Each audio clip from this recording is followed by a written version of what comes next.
Hi friends and viewers, நான் தான் வாங்க விடலாம் மனது பேசுகிறேன்.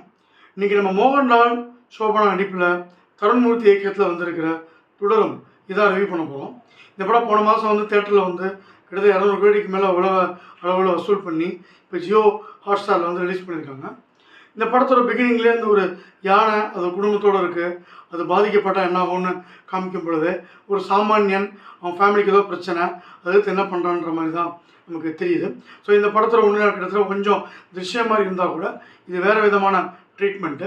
மோகன்லால் அவர் வந்து பென்ஸ்ன்னு சொல்கிறாங்க, அவர் காலத்தில் வந்து ஃபைட்டராக இருந்திருக்காரு. அது கூட சின்ன இன்சிடென்ட்டால் அதை விட்டு வெளில வந்து இப்போ வந்து ஒரு அம்பாசிடர் இருக்கார். அது வந்து ரொம்ப குடும்பத்தளவுக்கு ரொம்ப அளவாக நேசிக்கிறாரு. அந்த காலத்தில் அவர் உண்டு, வேலை உண்டு, சவாரி உண்டு, லைட்டாக அப்பப்போ வீட்டில் கட்டிங் உண்டுன்னு வாழ்ந்துட்டு இருக்காப்புல. அவர் ஒரு பையன் ஒரு பொண்ணு. இப்படி இருக்கும்போது ஒரு நாள் ஏதோ ஒருத்தர் வந்து இவர் காரை சர்வீஸ் கூட அதை வந்து எடுத்துகிட்டு போய் கஞ்சா கடத்திட்டான்னு சொல்லி இவர் காரை வந்து போலீஸ் ஸ்டேஷன் பிடிச்சி வச்சுக்குது.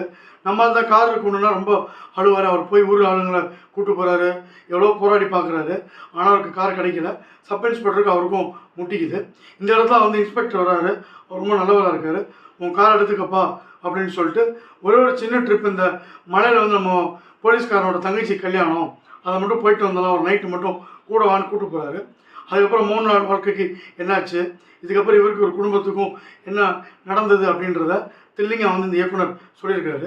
இந்த இயக்குனர் ஏற்கனவே வந்து சவுதி வேலைக்கா, ஆப்ரேஷன் ஜாவான்ற மாதிரி படங்கள் நடத்தி ஹிட் கொடுத்தவர். இதுலேயும் எம்ரானுக்கு அப்புறம் அந்த மோகன்லாலுக்கு ஒரு ஹைப்போட வந்திருக்க படம், அதாவது கமர்ஷியலாக வந்து சக்ஸஸ் பண்ணிட்டாருன்னே சொல்லலாம். படத்தில் மோகன்லால் ப்ளஸ் அவருக்கு ஒரு பயங்கர மாஸ்கிற இமேஜ் இருந்தால் கூட இந்த படத்தை ஒரு சாதாரணமாக வராரு. ஒரு கார் ஓட்டுறவரா, பையனை கோவப்பட்டு அடிக்கிற இடம், ஒய்ஃப்க்கு டென்ஷனான இடம், அது மட்டும் இல்லாமல் இன்ஸ்பெக்டர் கொஞ்சம் ஓவர்படாக போகும்போதும் ரசிகர்கள் கோவப்பட்டால் கூட அமைதியாக இருக்கார். இவருக்கான ஒரு மொமெண்ட் வரும் எதிர்பார்க்குறோம். அந்த மொமெண்ட் வந்து கமர்ஷியலாக மேட்ச் பண்ணியிருக்காரு. சோபனா அவங்களுக்கு ஜோடியாக வராங்க. மோகன்லால் சோபனாவோட பெரியவங்க, ஆனால் அவர் வந்து பார்க்க கொஞ்சம் எங்கே இருக்கார்.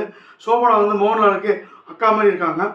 திருஷ்யம் படத்தில் இருந்த மோகன்லால் மீனாக்குரிய பாண்டிங் வந்து இதில் மிஸ்ஸிங். அது மட்டும் இல்லாமல் இந்த படத்தில் ஃபேமிலி பாண்டிங் திருஷ்யம் அளவுக்கு சுத்தமாக இல்லை. ஸோ இது வந்து கொஞ்சம் லேக் தான். பட் ஓவராலாக மோகன்லால் வந்து அதை வந்து ஸ்கோர் பண்ணி தன்னால் முடிஞ்சு படத்தை தூக்கி நிப்பாட்டுறாரு. இந்த படத்தில் ஒரு வில்லன் வந்து ஒரு சான்ஸே இல்லை. ரொம்ப சிரிச்சுக்கிட்டு, அதாவது வந்து இவர் எப்போன வில்லத்தனை காட்டுறோம் நமக்கு தோணுனா கூட அந்த மொமெண்ட்டுக்கு டிரான்ஸ்மிஷன் ஆட ரொம்ப அருமையாக இருக்குது. பென்ஸுன்னு மோகன்லாலை கூப்பிட்ற இடம், வீட்டுக்கு வந்து மோகன்லால் ஒய்ஃப் வந்து ஒரு டார்ச்சர் பண்ணுறது கொஞ்சம் ஓவர்போர்டாக இருந்தால் கூட ரொம்ப அருமையாக அதோட கேரக்டரை சூப்பராக பண்ணியிருக்காரு. பட் வழக்கமாக எல்லா படத்துலையும் வில்லனுக்கு ஏற்படுற முடிவே இவருக்கு ஏற்படுது. படத்தோட ப்ளஸ் நிச்சயமாக ஒரு சின்ன ஃபேமிலி, அந்த ஃபேமிலிக்குள்ளே ஏற்படுற சலசலப்பு, அதை ஹீரோ ஓவர் கம் பண்ணுறது, அருமையான லொக்கேஷன், சூப்பரான பேக்ரவுண்ட் மியூசிக்கு, அப்புறம் சினிமோகிராஃபி, மெயினாக ஆர்டிஸ்டோட பர்ஃபார்மன்ஸு, இதெல்லாம் சூப்பராக இருக்குது. ஃபேமிலிக்குள்ளே அவங்கள இன்ட்ரடியூஸ் பண்ணுறது, மோகன்லால் பேக்ரவுண்டு கொஞ்சம் இழுத்தா கூட இன்டர்வலுக்கு முன்னாடி ஒரு ஃபேஸ் எடுத்த படம் கிளைமேக்ஸ் நல்லா ஃபாஸ்ட்டாக போகுது. மோகன்லால் பையன் காணா போகிறது, அவனுக்கு என்ன ஆயிடுச்சு நம்ம யோசிக்க விட்டா கூட இது இன்வெட்டி இந்த மறக்க செய்கிற மாதிரி இன்ஸ்பெக்டருக்கும் மோகன்லாலுக்கும் நடக்கிற அந்த ட்ராவல், மோகன்லாலுக்கும் சப் இன்ஸ்பெக்டருக்கும் நடக்கிற பிரச்சனை, இதெல்லாம் மெயின்லேருந்து ஆடியன்ஸை சீட் பண்ணி வேறு எதாவது ஆயிருக்குமோன்ற மாதிரி அந்த போலீஸ்காரன் சிஸ்டரை ஃபோக்கஸ் பண்ண வச்சு அதுக்கப்புறம் ரிவீல் பண்ண இடங்கள்லாம் டைரக்டரோட கிளவர்னஸ் நல்லாவே வெளிப்படுது.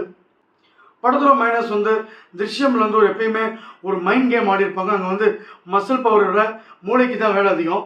ஆனால் இதில் வழக்கமான ஒரு மசாலாவாக படம் கிளைமேக்ஸ் நோக்கி போடுறது துரதிருஷ்டம். ஏன்னா எவ்வளோ பிளான் பண்ணுறது கொஞ்சம் கூட மைண்டாக இல்லாமல் அடிதடி பண்ணி இன்ஸ்பெக்டர் சப் இன்ஸ்பெக்டர் அடித்து போட்டு தான் அவர் ஸ்கோர் பண்ணுறது நார்மலாக அவர் எப்பயோ பண்ணியிருக்கலாம். போலீஸ்காரங்க ஒருத்தனை கொலை பண்ணுறாங்க அப்படின்னா அதுக்கு முடிஞ்சதும் அவங்க தடையை தளிப்பாங்க.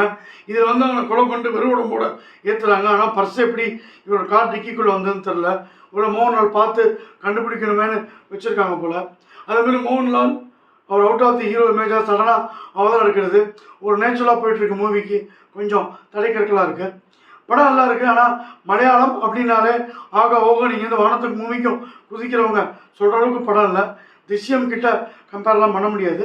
பட் டீசெண்டாக ஒரு வேட்ச் ஃபேமிலியோட உட்காந்து ஒரு மோகன்லால்ன்ற ஹீரோவை பிடிச்சாலும் சரி, இல்லை ஜென்ரலாக ஒரு மலையாளத்தில் பிடிச்சாலும் இந்த படம் பார்க்குற மாதிரி எடுத்திருக்காங்க. படத்தில் நிறைய இளையராஜா ரெஃபரன்ஸ் வருது, பாரதியா இருக்கார், எங்கே பார்த்தாலும் தமிழ் கனெக்டிவிட்டி இருக்குது, அதுவும் நல்லா இருக்குது. இவங்க ட்ராவல் பண்ணுற இடம் ரொம்ப அருமையாக நம்மளையும் சேர்த்து ட்ராவல் பண்ண வைக்கிது. ஓடிடியில் வந்து நிச்சயமாக பார்க்கலாம். படத்தில் சில குறைகள் திசியத்தை ரிசம்பிள் பண்ணுற மாதிரியான அந்த டார்ச்சர் சீன்ஸு, போலீஸோட அட்ராசிட்டி, எளிதாக வந்து நம்மளால் ஈஸியாக புரிஞ்சுக்கிற மாதிரியான லாஜிக் இல்லாத சீன்கள் இதெல்லாம் இருந்தால் கூட ஓவராலாக படம் வந்து நம்மளை அழகாக கொண்டு போய் ஒரு 2.25 மணி நேரம் பொழுத போக்கிடுது. வாங்கப்பழம் பஞ்ச்லைன் தொடரும் தொய்வில்லாத பயணம் 2.75 தான் ரேட்டிங். இந்த ரிவ்யூ பிடிச்சிருந்தா லைக் பண்ணுங்கள், ஷேர் பண்ணுங்கள். வாங்கப்பழம் சேனல் பிடிச்சிருந்தா மறக்காமல் சப்ஸ்கிரைப் பண்ணுங்கள். நன்றி, வணக்கம், பாய்.